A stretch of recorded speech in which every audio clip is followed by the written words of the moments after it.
When you sent me packing down Green River Valley, I knew that if you couldn't then...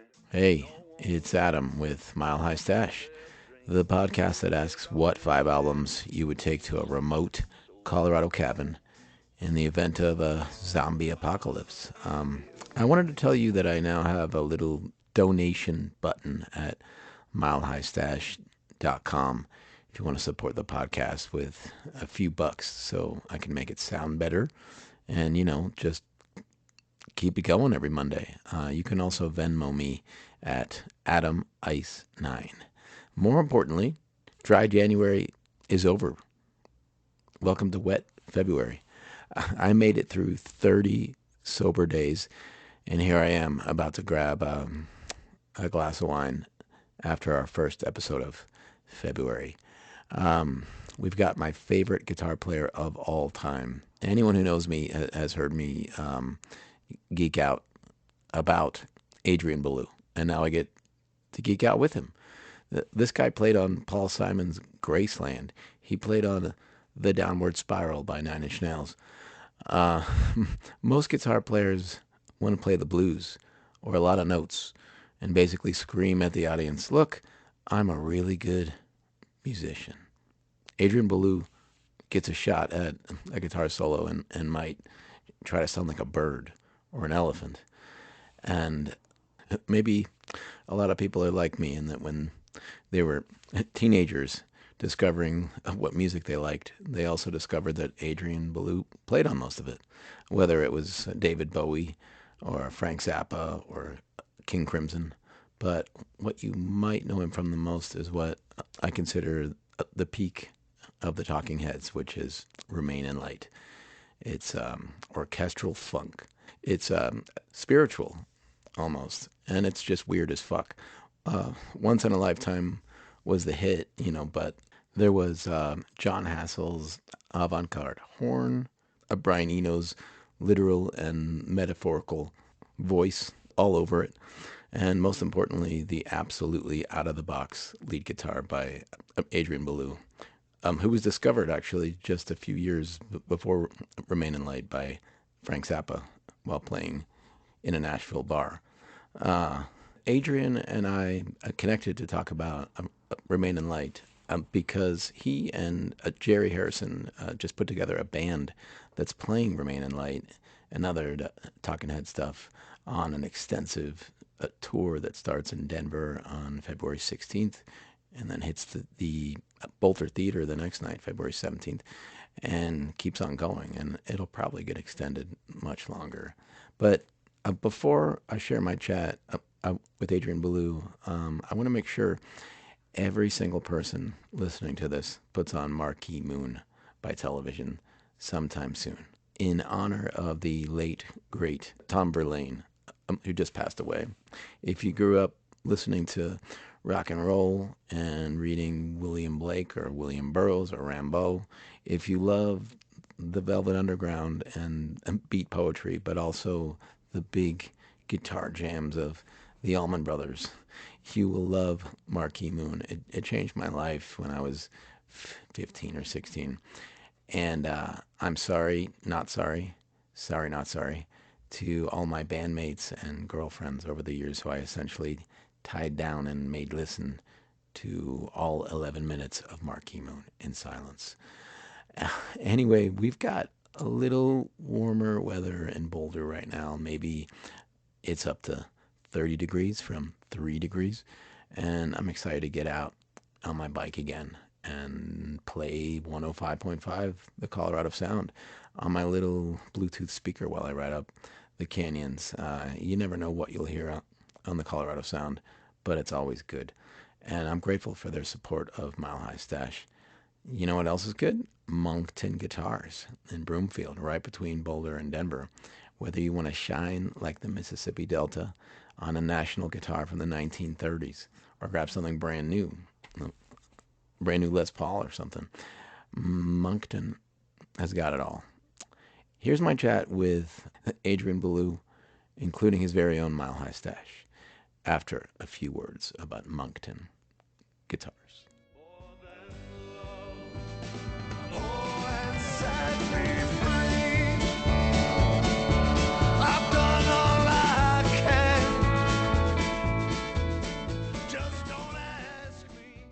Moncton Guitars has been selling vintage guitars, amps, and effects for 31 years and now has a brick-and-mortar shop conveniently located between Denver and Boulder, just off Highway 36 in Broomfield. In addition to a fine selection of vintage and used gear, Moncton Guitars also carries new equipment from major brands like Epiphone, Guild, and Marshall, along with a great selection of Colorado-built instruments. Moncton also offers accessories, lessons, and inexpensive but expert repairs and setups.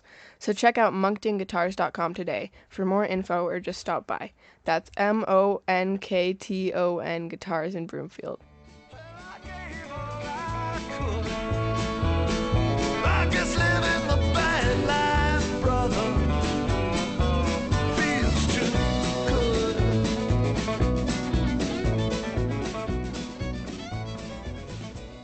How's it going, Adrian? Good, Adam. How are you? Oh, not bad. I'm just sitting here on a cold morning in Boulder, Colorado. Well, I'm headed your way eventually. Yeah, well, one of the things I wanted to ask is your history with Colorado, and if you have any, certain memories of Denver or Boulder. Oh, lots of memories there. We've played there so many different times in a lot of different places over the years, and I always really, really enjoy it. I have friends there. I was stuck in a blizzard there once for 5 days with King Crimson. I have a very long lifetime worth of experiences with Colorado. Beautiful place. I love it. Really happy to come back. Yeah. Well, thank you so much for talking with me. And one of the things I've been thinking of is what the 16-year-old me would think about talking with anybody who played on Remain in Light, because it's one of those albums where lots of young people, I think, have someone older in their life who kind of maybe is into drugs or just into good music, and they turn them on to Remain in Light. I wanted to ask, just essentially, when do you remember first hearing the Talking Heads and then also starting a relationship with them? I first heard them here in Nashville the first time I lived here for a couple of years. I was playing in a band called Sweetheart, and that's the band that Frank Zappa found me in, right around the same exact time that they played here. And I heard them play at the exit in. I couldn't get in the door because it was so crowded, so I just stood around and listened through the door. Yeah. And I didn't talk to him or anything. I just wanted to know what all the commotion was about, because there was all this noise about this new wave music. I can't even remember what they did. I just remember they sounded kind of thin to me, but maybe that's because I wasn't really even in the club. Next thing, though, I played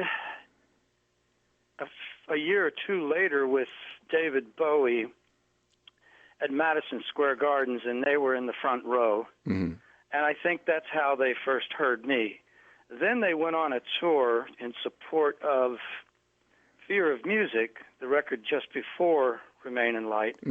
At that time, I lived in Illinois. They played 3 shows in Illinois. I went to all 3 of them, and naturally they brought me backstage and wanted to talk to me and stuff. So on the 3rd show, which was in Macomb, Illinois, they asked me to come out and play their encore, which was Psycho Killer. And I said, well, of course I know the song, but I don't know the chords or anything. And they said, that's okay, just freak out at the end like you do. Yeah. And so that got that ball rolling. Then the next thing that happened is the next time I saw them, I was in New York City playing one of my own shows. They came to the show. Well, Jerry Harrison, David Byrne, and Brian Eno came to the show. And after the show, they cornered me in the stairwell and said, hey, we're making a record. Could you please play on it? And I said, well, I'm supposed to drive back to Illinois tomorrow. And they said, could you please just come in for maybe even tomorrow? And I said, absolutely. So I went over and did everything that I did on Remain in Light was done in that one day. One day. And at that point in time, they had nothing done except sort of bass and drum tracks and a little bit of, a rhythm guitar here or something there. No chord changes. Every song was in one key. And they said, well, what we'd like you to do is play things, and we're going to write the songs around the places that you play. So I remember one of the things that happened as I was setting up my gear and going through my sounds, I could see through the control room window that they were jumping up and down with joy. So I could tell they were enjoying what I had to offer before I even played. And then they informed me, okay, go in on this song, put on your headphones, and just wait around until you think a guitar solo should be in the song. And like we said, we're going to write around that. So that's what I did. I played a guitar solo after about 2 minutes or so, and they went nuts over it. I could see them. So I thought, okay, that went pretty well. I guess I'll play another one. Mm-hmm. So I waited a little bit more and played a second one, and that became the song The Great Curve. Yeah, and that's how the whole record went, actually, because, as I said, there was no singing, no landmarks of any kind. Yeah, and that almost sounds like the experience that I've heard you describe about going in the studio with Bowie and Eno and kind of warming up almost, and them saying, well, that was great. Well, kind of, yeah, that's kind of Eno's thing. You know, mm-hmm. He loves to capture, he loves two things. He loves to put you in a position that is maybe somewhat awkward, mm-hmm. to take you out of your comfort zone. And then he loves to capture what you're doing, you know, when you're not even thinking that you're doing it. Yeah. And it's always resulted in the 3 or 4 times I've worked with him in really good stuff. That's one of the things that makes him a good conceptualist and producer. And have you used his oblique strategies in the studio? We pulled them out one day when we were making Lodger in Lake Geneva, Switzerland, and we just had a few laughs with it. Yeah. No one took it serious, you know, because some of it was just kind of funny. Like, you know, I can't remember it, but it was sort of like Play Something Purple or something. Yeah. Play something upside down. Yeah, right. It was all just things that make you try to think out of the box. But frankly, none of us in that room needed that. Not Brian, not David, and not me. Yeah.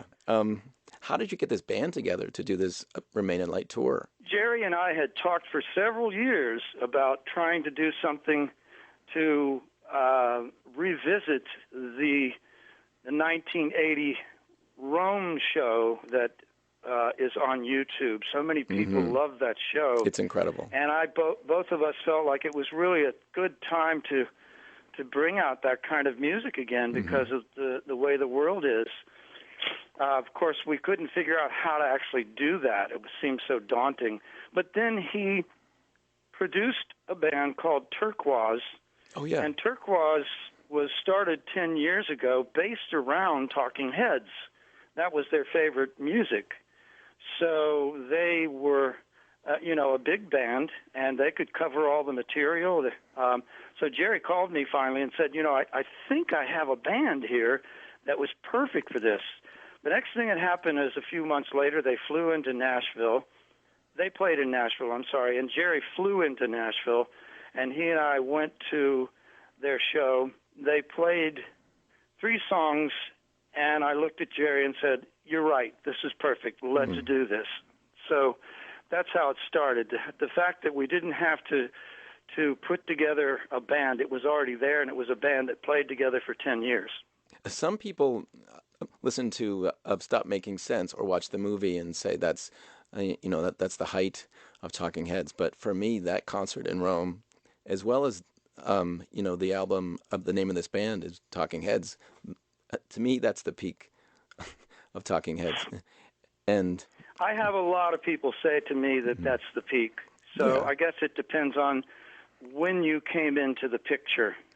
Yeah. I don't know the movie. I not being in the band and already being in King Crimson, I didn't really even have time or interest in watching that. I had moved on, and when you do, you have to focus on what you're doing. But I always felt like, and in retrospect, I still feel that Remain in Light was so unique, and the band was really, that extended 10-piece band was unlike anything they've done since or before, and it's very unique, I mean, it's a big rhythmic, pumping, happy, joyful sound.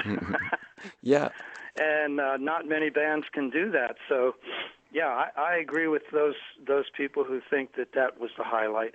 And of course, both sides of the band, the early four-piece band that I heard, in 1977 in Nashville, and the full-on band that we did, the 10-piece, are both represented on the name of this band as Talking Heads, which I think makes it a profound record. You can see the beginning and where the band eventually made it to. Yeah. It's very cool that there are, versions of Stay Hungry and Psycho Killer without you and then versions with you. Yeah. Well, the songs that they had already done, was for me, it was a little, I won't say difficult, but I felt a little funny trying to play much in them. I like things to be what they're supposed to be, but naturally the places that I had been a part of, I felt really very, very comfortable with. And I really think that it was a great marriage. Honestly, I think I was what the band lacked, if they lacked anything. They needed someone who could make a lot of sounds and colors and solos and things, and they didn't have that. And another voice. Right. But of course, they did fine without me. One thing that I feel is not talked about enough, actually, is that something like Cities on Fear of Music actually had a very cool guitar freak out on it. And so I'm wondering whether you and David and Jerry maybe sat down and had a conversation of, well, this is what we've tried to do, and now we want you to take it to the next level, something like that. If I recall, that song was really something that David did, and as I say, I was never really into trying to imitate someone else's thing, not David's vocals nor guitar playing. So, I mean, they just sort of naturally handed it over to me. Here, do what you want to do, and I try really hard in this situation just to present the music in its real form without trying to sound like someone else or without taking it too far from what it originally was. But yeah, I think that I think David would be one of the people who would say that some of my influence rubbed off to his playing at some point. Yeah. So the theme of these interviews that I do, is of course to talk about your project and your history, but also we have this recurring, it's kind of a spin on the desert island thing, and it's imagine yourself that there's a blizzard, as you might remember, in Colorado, and you're stuck in a cabin in the mountains, and there might even be a zombie apocalypse. And so the question is, what 5 albums would you want in that situation? Well, first of all, I'd have to ask a question. Do I still have electricity so I can play a record? Well, what you have is plenty of food and water, and then you have a crank-powered Victrola. So you can only bring vinyl albums, and it's kind of like chopping firewood, You got to crank up the Victrola. Well, yeah, that's a very interesting one. I think it's better than being on a deserted island because, as I've always kind of pointed out, there probably wouldn't be electricity. So I was just joking about that. But being in a cabin in Colorado in the snow sounds actually pretty good. I was in a blizzard in Denver for 5 days once. King Crimson was playing there, and we were supposed to open for a String Cheese Incident. And, in fact, a blizzard hit while we were there, and we were stuck in the hotel for 5 days. It was kind of fun, and it was also kind of, wearisome after a while because they were starting to run out of food. Yeah. So I'm in the cabin, and I've got my Victrola, and actually I might even play around with it a little bit and make the records go a little slower or a little faster or whatever. But I would certainly start with my all-time favorite record, I think influenced me the most of any, and that would be Revolver by the Beatles. Of course, I could fill the entire cabin with Beatle records and nothing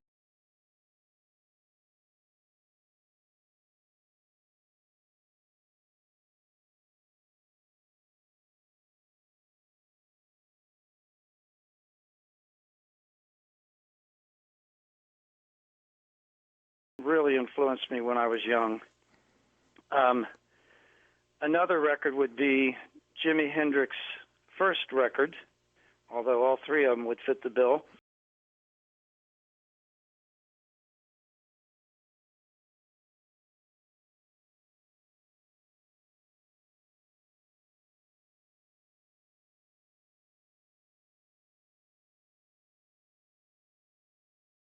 Fan, and I mean, Ray Davies has written 500 songs. It's hard to choose, but Yeah. one record I listened to a lot when I was maybe 20 or 21 was called Something Else. Yeah, yeah. And it has a couple of my favorite cuts on there, like Lazy Old Sun and Waterloo Sunset, things like that.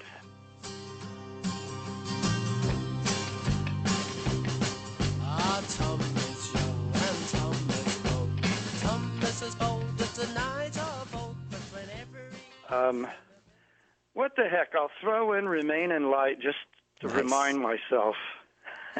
How great it is. And I think, I would have to at least have something of my own from my pretty vast catalog. And I thought about it, and I decided to choose one that has a lot of variables in it. It's not one style, and it's a pretty long record. So that would be called Up Zop to Wah. That's a great record. I got that actually on vinyl. So if I had to take 5 records, maybe I'd throw that on there too. Actually. Well, if you like my stuff, it represents me pretty well. Although, as you know, through my solo work, 25 records, nothing in particular is exactly the same. Right. I didn't stay in one place, and I probably never will.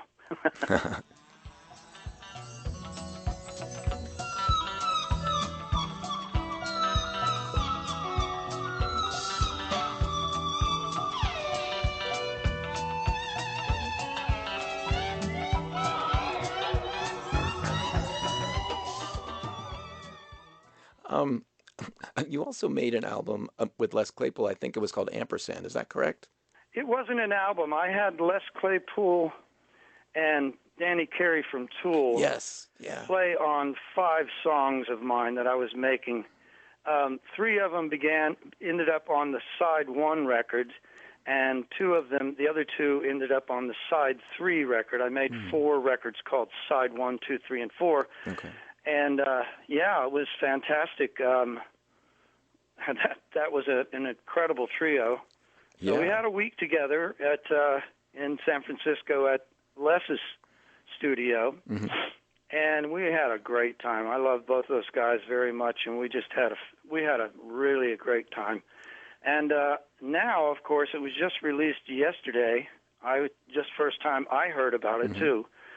That we are playing, I think, 11 shows in June with Les Claypool, his Frog Brigade, and Sean Lennon is part of that as well.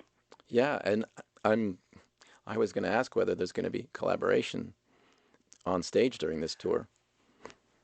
If they don't ask me to play Thalahun Jinjit, I'm going to be mad. Yeah. Because I know they already play that one, and I actually talked to Sean Lennon about it. Yeah. And I don't know why they picked that one, but I knew that Les has always been a fan of that particular King Crimson era, that, the 1981 through 84 quartet. Because I've met him a lot of times even before we played together, and it would be at a King Crimson concert or one of my own. So I know that he's often said how influenced Primus was by that music. So, I would love to do that and anything more. I did sit in with Primus once at the Bonnaroo Festival here in Tennessee, 30 or 40,000 people standing there in the rain, and I played 3 songs with them. We played one of mine, Lone Rhino, we played Thalahun Jinjit, and we played one of theirs. Yeah. I was going to ask you... Loads of fun. Yeah, I mean, I really hope that collaboration... I hope it's not just that one song. I hope it's a lot of songs. That would be wonderful. Well, we'll see what they decide they want to do, and whatever they ask me to do, I'm going to try to do it. Yeah. That's for sure. I'll be there, and it'll just be a great time. So those shows will, even be more special because, that's a pretty good billing, and I'm really excited about it. Yeah, the question that I want to ask the most is when I was growing up in Pittsburgh and getting into music as a kid, it seemed like every artist that I fell in love with, Frank Zappa, David Bowie, King Crimson, Talking Heads, all of a sudden I would learn, oh, Adrian Belew played with them. So he must have been pretty cool. So there's nobody like you, and people seem to have wanted you on their albums because your guitar playing is so unique. But the question I have is, when did you decide to not just play blues-based solos like everybody else? And did you actually have pushback at first, maybe in some bands you were in? No one pushed back about it. I don't think anyone much noticed really at first. Mm-hmm. But we laughed about some of the things I was trying to do. Well, when I was in the band called Sweetheart here in Nashville, I lived here in, I think, 75, 76, and 77, and I was in that band, and that's the band that Frank Zappa came in one night and heard, and that's how my life changed in one night. But in that band, I had started at that point figuring out, well, I know how to play like a lot of other players I've learned from. I did good imitations of Hendrix and Jeff Beck. I could play a little Chet Atkins or this or that, Beatles, of course, many other guitar players. And I decided, well, now I know how to do that. What do I do that will, make me stand out on my own? How can I have my own little part of the giant universe of guitar? And I noticed that I had a penchant for making the guitar do sounds. So one of the first one I used in songs that we would play. Of course, we were playing, in bars, so we would play, cover songs, and I'd be playing a solo, and all of a sudden I'd go at the end of it, like a car horn. Or I'd make some seagull sounds or something, and I noticed that people got a kick out of it. So I thought, well, I'm going to continue just trying to make the guitar sound like other things. No one else much seemed interested in that. Mm-hmm. In general, I love guitar playing and I love guitarists, but in general, we're most of them are pretty conservative bunch, to be honest. They like to sound like their favorite guy and have their favorite guy's guitar, a model, and not a lot of us are really intent on taking it further. And so that's why I love people like Jeff Becker, Jimi Hendrix, or people like that, Steve Vai, whatever. Yeah. Robert Fripp, I'll put him in there, of course. Yeah. Well, on the same spin on that, in a way, have you ever seen a guitar player and said, oh, gosh, he's trying to sound like me? No, I have not. I've had a lot of people tell me that I should listen to this or listen to that, and the guitar player has taken something from me, or, even if it was outright, obvious, which I've never heard that either. Uh-huh. I would only be honored by that. I mean, there's nothing wrong with that. You need to learn from people when you start, and that's your inspiration. And I certainly have a lot of things I've learned that still mean something to me, and sometimes they come through my influences in something that I'm doing.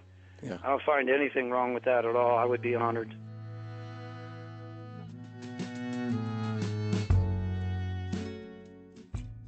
I was honored to chat with Adrian Belew, that's for sure. Check out his upcoming Remain in Light tour with Jerry Harrison and company. Thanks to Moncton Guitars for sponsoring. And thanks to you for listening. I'll see you next Monday, as usual, for another Mile High Stash, this time with the great tattoo artist, Phil Bartell of Rising Tide. And then a special Tuesday holiday Valentine's Day episode featuring Nick Urata of Debotchka, because what's more romantic on Valentine's Day or any day than Debotchka, really? One more thing. I don't want to forget to say how honored I am to have the Mile High Stash theme music be provided by my friend and bandmate and partner in crime, Clay Rose of Gasoline Lollipops. That is me on drums during the intro and outro music, which is Love is Free and Montreal, but these are Clay's songs, and Clay's singing them, writing them, and living them. So I thank him. Clay and I are playing a bunch of duo shows this month in Colorado. Sunday, February 5th at Eldora, Friday, February 11th at Southern Sun in Boulder, and then Friday, February 24th at the Jamestown Mercantile. I hope to never have to say February that many times again.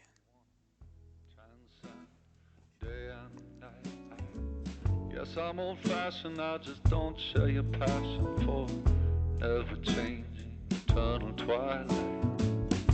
Go on and give oblivion a shot. You go on and fade to gray if you got to.